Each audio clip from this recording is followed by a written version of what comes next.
नीलगार ज्ञाती संस्थेचे प्रांगणात श्री दक्षिणाकालिका दिनदर्शिकेचे प्रकाशन सोहळा मोठ्या थाटात पार पडला।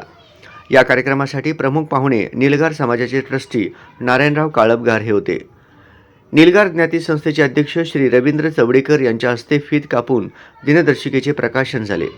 यावेळी शिक्षण संस्थेचे अध्यक्ष सिद्धराम शरणप्पा कोनापुरे, महिला मंडळाची अध्यक्षा सौ गीता सुंदाळम, युवक संघटनेचे उपाध्यक्ष दत्तोबा कल्याणकर, ज्ञाती संस्थेचे उपाध्यक्ष Shrinivas Chitanpalli, secretary Mallikarjun Gogi, joint secretary Dayanand Alloli, Shrinivas Adki आदी मान्यवर उपस्थित होते।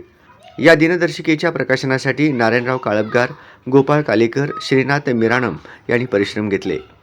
या दिनदर्शिकेचे वेगळेपण काय आहे हे ट्रस्टी नारायणराव काळपगार यांनी सांगितले। दिनदर्शिका काढायचा उद्देश आमच्या ह्या मंदिर संकुलात ज्या काही मंदिर आहेत, दक्षिणाकालिका मंदिर, वरदविनायक मंदिर, श्री कालभैरव मंदिर, लक्ष्मी विष्णू मंदिर, सरस्वती मंदिर, सदर ह्या मंदिरामध्ये दररोज ज्या काही पूजा होतात त्याची माहिती भक्तगणांना व्हावी म्हणून आम्ही सदर दिनदर्शिका काढायचं ठरवलं। त्याप्रमाणे हा उपक्रम सतत चालू आहे। सदर दिनदर्शिकेमध्ये कालिका मंदिरात दर महिन्याच्या शुद्ध अष्टमी, वद्य अष्टमी, पौर्णिमा व अमावस्येला मूळमूर्ती अभिषेक आणि लक्ष्मी विष्णू मंदिरात शुद्ध दर महिन्याच्या शुद्ध प्रतिपदा, वद्य प्रतिपदा, शुद्ध द्वादशी, वद्य द्वादशी आणि